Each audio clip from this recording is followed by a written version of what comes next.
Euh, et il s'agit d'une étude qui a été réalisée par notre cabinet consultor pour FMAS, dont l'objectif était de cartographier quel est une sorte de radiographie de ce paysage des acteurs, des acteurs médias, des producteurs de contenu, et dont l'objectif était d'essayer de comprendre quelle est la dynamique, comment se font les débats dans l'espace public, quels sont les acteurs, quels sont les contenus qui sont partagés, quels sont les business models, comment se font les dynamiques d'échange et d'interaction. Donc c'est une étude qui date je pense, de début 2024, sur la base de cette étude qui est disponible chez FMAS, que j'ai essayé d'adapter pour extraire les éléments qui vont nous servir aujourd'hui dans notre débat. Premier élément, là aussi c'est les chiffres clés, c'est qu'on a au Maroc à peu près autant de Marocains que de taux de pénétration Internet, c'est-à-dire pour les personnes qui sont âgés plus de 5 ans, ils sont tous pratiquement des internautes, donc on a un taux de pénétration aux alentours de 90%. Nous avons 148% de connexion mobile, puisqu'on a à peu près 57 millions d'abonnements, que ce soit des abonnements en post-payé ou en prépayé. Ça veut dire qu'on a à peu près 1,7 Marocains, 1,7 abonnements par Marocain en âge d'avoir un abonnement. Et puis nous avons un temps moyen de 2h30 qu'on passe sur les réseaux sociaux en moyenne. Bien évidemment, avec un écart assez important entre ceux qui vont passer 5 ou 10 minutes et ceux qui vont passer 5 heures ou 6 heures sur les réseaux sociaux. Ça, il y a une étude très intéressante que je vous invite peut-être, si vous voulez approfondir. Une partie des données que je vous présente sont issues d'une étude annuelle qui est réalisée au niveau mondial par Dataportal, par We Are Social et World Matter. Et le rapport s'appelle Dataport Digital 2026. Donc chaque année, fin janvier, est publié ces chiffres-là. Qu'est-ce qui ressort un peu de ces chiffres? Qu'on a un classement des plateformes pour 2025-2026 où WhatsApp reste le média roi, avec à peu près 28 millions d'utilisateurs actifs. La notion d'utilisateur actif, ce n'est pas le fait d'avoir WhatsApp installé sur son téléphone, c'est les utilisateurs qui vont utiliser au moins une fois par jour WhatsApp, avec une domination de ce marché. L'une des explications, c'est qu'on peut utiliser WhatsApp tout en étant analphabète. C'est ça le grand facteur, c'est que ce n'est pas un outil qui est réservé aux gens qui savent lire et écrire ou qui sont à l'aise avec la technologie. Pour une personne analphabète ou qui est illettrée sur le plan technologique, il va essayer de se remémorer l'icône, le verre, il va cliquer et après il y a un micro et après il va enregistrer une note vocale. Ce qui fait que c'est l'outil le plus démocratique. Et puis il y a une autre explication, c'est que Meta, donc la maison mère de WhatsApp, ont lancé la notion de chaîne d'infos à l'intérieur de WhatsApp. Donc tu t'abonnes à une sorte de fil d'informations et vous allez avoir, en fonction de vos intérêts, vous allez suivre de l'information. Donc Facebook, avec une stagnation, surtout de plus en plus chez les millennials et la génération et la Gen Z. Donc il y a une stagnation. Et à chaque fois, on essaie de voir quels sont les types d'usages. Donc pour la plupart, ils l'utilisent soit pour les news, soit pour échanger avec des amis. YouTube, qui est la première télévision au Maroc, dont 50% d'usage, elle est utilisée comme source d'actualité. TikTok, le chinois donc, qui s'invite, qui était pas dans le... Il y a 4 ans, 5 ans, enfin il y a 2 ans, 3 ans, il n'était même pas dans le top 5, qui s'invite aujourd'hui à la 4e position. Instagram, Telegram, dont on n'a pas des chiffres, puisque Telegram, c'est pas un outil russe, mais il est d'origine russe. Le fondateur, il avait lancé à un moment. Donc, on sait aujourd'hui absolument rien sur sa pénétration sur le marché marocain, sachant que d'après l'observation un petit peu empirique, c'est un outil très très populaire. Les gens utilisent Telegram. Et pour des usages dont vous n'avez peut-être aucune idée, entre la vente de produits, la vente de photos, la vente de vidéos. Il y a des usages et ça serait très intéressant de voir Telegram parce que pour moi, c'est l'une des grandes questions qui se pose aujourd'hui et qui est arrivé à dépasser Twitter.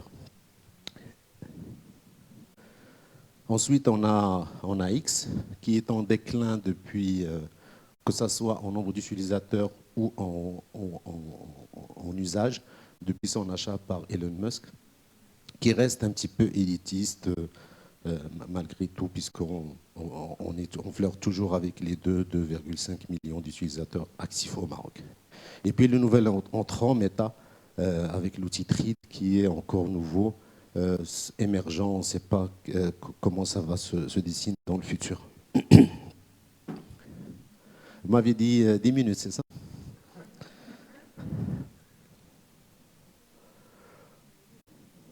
Bon, voilà, c'est ce que je suis en train de me poser. Alors aujourd'hui, ce qu'on a constaté, effectivement, c'est un certain nombre de défis, mais je pense que le panel va peut-être parler de ces aspects. Donc je reste un petit peu sur des éléments beaucoup plus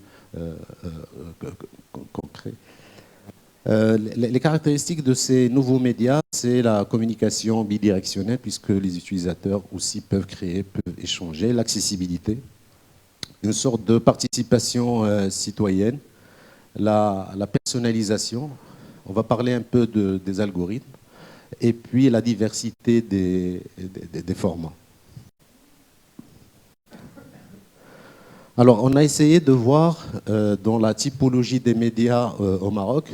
Donc, nous avons les médias traditionnels qui sont généralement des acteurs qui existaient dans le monde réel et qui ont suivi un petit peu la tendance en se dotant de sites web, de comptes sur les réseaux sociaux, la presse, le matin, l'Économiste, 2M, le Oula, Midi 1.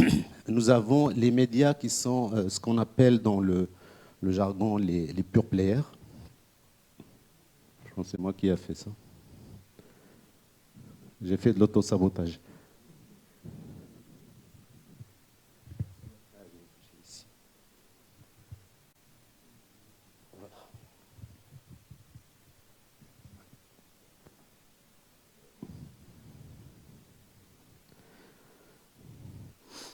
Nous avons les pure players, donc qui sont des médias qui sont nativement numériques. Donc on a Express, le 360, Akhbarona, Good, etc. Bien évidemment, nous avons les plateformes des réseaux sociaux dont on a parlé. Nous avons ce qu'on appelle les créateurs de contenu, cet ovni qui vient d'être, il y a quelques années, qu'on appelle soit créateur de contenu, soit influenceur. Nous avons certains médias collaboratifs et nous avons les chaînes de messagerie que je considère aujourd'hui un média à part entier, puisqu'il y a la notion de contenu, il y a la notion d'interactivité, il y a la notion de public, etc. Alors, j'ai hésité à vous présenter ça parce que ça change chaque mois, sous le contrôle de mon ami Zouar. SimilarWeb, qui est un site qui essaie d'établir donc un classement des sites qui suit un petit peu ce qui se passe sur par rapport à la notoriété, par rapport aux visites des sites et qui, je pense, vient d'être racheté, mais je ne me rappelle plus de l'acteur qui l'a acheté. Donc ça, c'est les données que j'ai pu récupérer l'année dernière, fin de l'année dernière. Donc nous avons Express, 20 millions de visites. Si vous partez sur d'autres sites, ils vont vous donner peut-être des chiffres différents, proches mais différents, puisque la notion, le critère qu'on considère une visite, c'est est-ce qu'il est resté quelques secondes, est-ce qu'il a cliqué, est-ce qu'il a navigué, la notion d'utilisateur, est-ce qu'il comptabilise les robots dans les visites, etc. Mais globalement, ça donne une idée un peu sur le top 10 des destinations numériques des Marocains, donc Express, à peu près 20 millions. Ce qui est intéressant aussi, c'est que la part du mobile dans les visites. Donc l'accès à travers l'ordinateur, le PC est mort. Donc le mobile, que ce soit des tablettes ou des smartphones. Akhbarona, Quora, etc.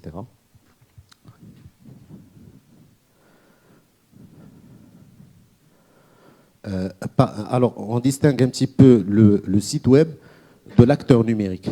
L'acteur numérique, c'est quelqu'un dont on va à la fois voir la popularité de son site, mais aussi qu'est-ce qui se passe dans les comptes des réseaux sociaux.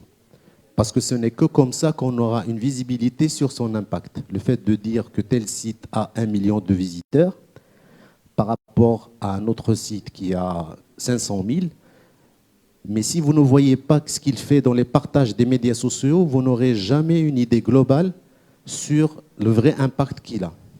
Typiquement, si vous avez remarqué, le média très professionnel et très éthique Chouf TV n'est pas dans le top 10, par exemple. Alors qu'en tant qu'acteur numérique, il est présent et il est, je pense, dans le top, il est top 1. Parce qu'on va voir à la fois les visites sur leur site, mais aussi tout l'impact qu'ils ont dans les réseaux sociaux. Et c'est là où ils ont le public cible qui va visualiser une image qu'il a partagée sur l'Instagram, sur Facebook, etc. Et derrière, ce qu'on mesure moins, c'est tout l'impact qu'aura cette image qui est une capture d'écran d'un post de Chouf TV partagée dans les groupes WhatsApp de la famille, des amis, des collègues. J'allais dire les groupes des tantes, etc. Et des oncles. Donc les acteurs numériques, nous avons Chouf TV, Express, le 360 version arabe, nous avons aussi quelques créateurs de contenu. Bien évidemment, c'est très compliqué d'établir un top 10 des influenceurs créateurs de contenu. On s'est pris comme critère, on enlève tout ce qui est cuisine, lifestyle, etc. Qu'on garde ceux qui parlent vraiment de l'actualité, mais même ça, c'est très, très, très difficile d'établir aujourd'hui. On n'a pas vraiment de base de données. Notre cabinet est en train de travailler sur un projet pour essayer d'établir une sorte de base de données des créateurs de contenu, mais étant donné que ces acteurs-là, ce n'est pas des institutionnels, ils disparaissent du jour au lendemain, ils prennent. Ce n'est pas une activité professionnelle continue, c'est très difficile d'avoir des critères objectifs pour établir un top 10 ou un top 20 ou un top 100.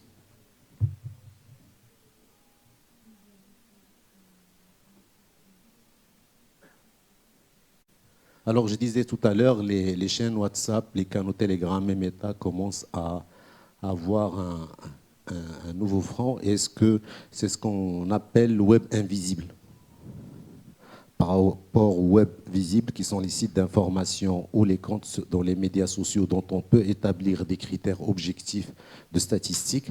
Ce web invisible, comment savoir qu'une information a été diffusée dans une boucle Telegram ou dans un groupe WhatsApp. Et c'est ça le grand défi pour les gens comme nous qui s'intéressent aux médias. Comment suivre, comment avoir un impact, parce qu'il y a certaines informations qui peuvent être partagées sur ça. Tout le monde va avoir cette information.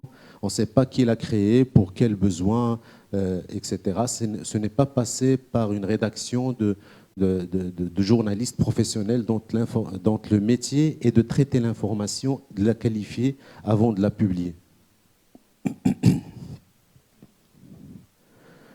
Je pense que certaines interventions ont parlé ou parleront de cet aspect-là. J'en parlerai par la suite. Nous avons aujourd'hui une opportunité avec, pour le Maroc, l'IA et qui peut impacter un petit peu le secteur des médias avec la stratégie Maroc numérique 2030 qui annonce des chiffres ahurissants. C'est le moins qu'on puisse dire, ahurissant par rapport à ce qu'il planifiait en 2030. Moi, quand j'ai lu la stratégie, je me suis dit comment ils vont faire pour générer 100 milliards de dirhams de contribution de l'IA au PIB en 2030, qu'il y a un budget de transformation. Ça, ce qui est vérifiable, ça, on va voir s'ils ont vraiment alloué 11 milliards pour la transformation.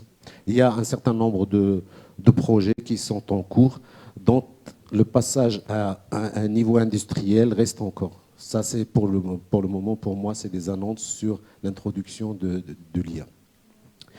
Je vais m'arrêter sur ce slide très rapidement par rapport au deepfake et par rapport à l'information. Aujourd'hui, il y a une multiplication des deepfakes. Les deepfakes, c'est les contenus qui sont générés notamment vidéo, dont on a l'impression que c'est des personnes qui parlent, qui ont été multipliées par 16 en 2 ans.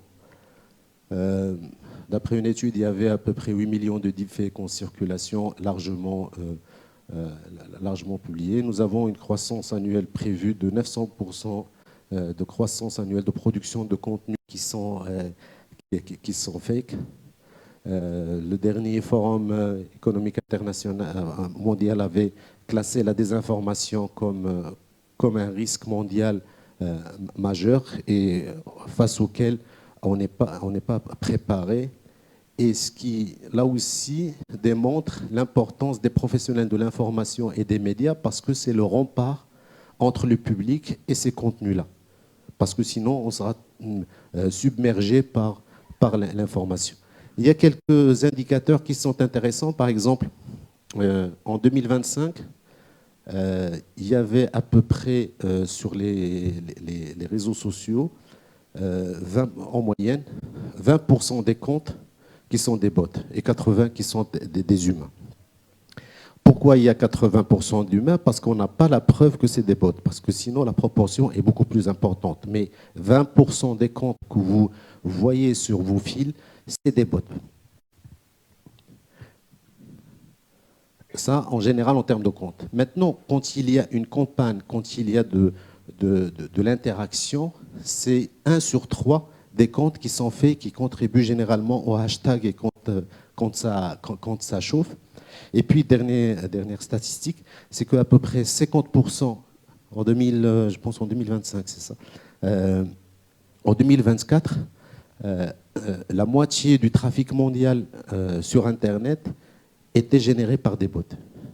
C'est-à-dire que vous avez une chance aujourd'hui, une chance sur 2, d'être en face d'un contenu généré de manière artificielle. Mehdi me fait des signes. Donc je vais être rapide. Juste pour partager avec vous le use case un peu du Cannes 2025. Je ne vais pas vous parler de stratégie photoballistique ni de ce traumatisme collectif qu'on a vécu. Juste quelques remarques. Il y a eu quelques articles qui sont sortis, quelques études parcellaires que j'ai essayé un peu de synthétiser. Et je me suis posé la question, la première, quelles sont les sources de l'information qui a été partagée contre le Maroc ou contre cet événement-là? En gros, nous avons quelques médias plutôt algériens. Rassurez-vous, je suis un khawatiste de base, mais là, c'est des éléments un peu qui sont ponctuels. Nous avons principalement la télé d'État qui a participé à la diffusion de certaines informations, les réseaux sociaux, des bots quelques cyberattaques des DDoS et puis quelques blogs ou quelques articles qui ont été diffusés. Là, vous avez quelques sources ou des médias qui ont publié des informations sur le sujet. Les contenus, c'est généralement des vidéos IA, soit de stades qui sont en mauvais état, soit d'infrastructures de pays qui ont été largement partagées, notamment sur X et sur TikTok. Il y a eu un reportage intéressant qui a débunké sur France 24, qui a débunké quelques vidéos. Nous avons la stratégie d'effacement, d'effacer l'image du Maroc sur les contenus qui sont partagés et qui sont diffusés. Nous avons quelques messages clés et il y a beaucoup de preuves que c'était des campagnes qui étaient coordonnées avec une certaine hiérarchisation des messages clés, que les stades n'étaient pas conformes, que l'arbitrage est acheté, que la CAN est bricolée. Et ça a commencé avant, pendant et après. Avant, c'était sur les histoires des visas. Pendant, c'était sur les conditions d'organisation, la logistique et sur l'arbitrage. À la finale, vous avez tous vécu ce traumatisme. Et puis même après, il y a eu un certain nombre de contenus qui ont été partagés. Pourquoi c'est important? Parce que je pense que c'est la première fois où on a constaté des campagnes qui ciblent un pays et qu'on a vu et qui a touché l'ensemble des acteurs, que ce soit sur le plan institutionnel et même sur le plan populaire. À dessein, le dernier slide. À dessein, j'ai essayé de voir quelle est la réponse du Maroc et quelles sont. Vous voyez bien que c'est pauvre en termes de réponse, puisque le Maroc comme pays a été un peu pris au dépourvu. Nous avons eu une déclaration du ministre Ben Saïd qui disait qu'on va faire de la veille médiatique pendant, etc. Mais c'est là où on se rend compte que notre pays n'est pas préparé à cette guerre informationnelle, à cette guerre, je ne sais plus si c'est la 6e ou la 7e génération. Nous avons eu une certaine mobilisation des Marocains sur les médias sociaux pour répondre, etc. Mais c'était beaucoup plus sur un plan de l'émotion et non pas du rationnel. Enfin, quelques leçons, on peut en parler pendant la séance de questions-réponses. Mehdi va me tuer.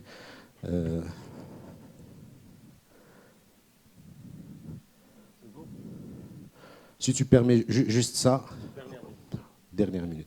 Donc nous avons une étude de 34% s'inquiète des fake news, que Express reste une valeur sûre, mais pas seulement. C'est elle un peu le top, étant donné que c'était un acteur qui était ancien, etc.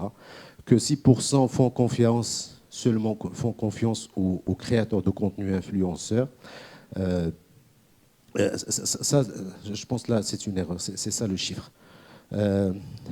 Et que 51% préfèrent quand même les journalistes professionnels parce qu'ils sont un peu la garantie. Et puis le paradoxe, c'est que sur les faits que les créateurs de contenu sont la première source pour les jeunes, mais les moins fiables selon le public, toutes catégories confondues.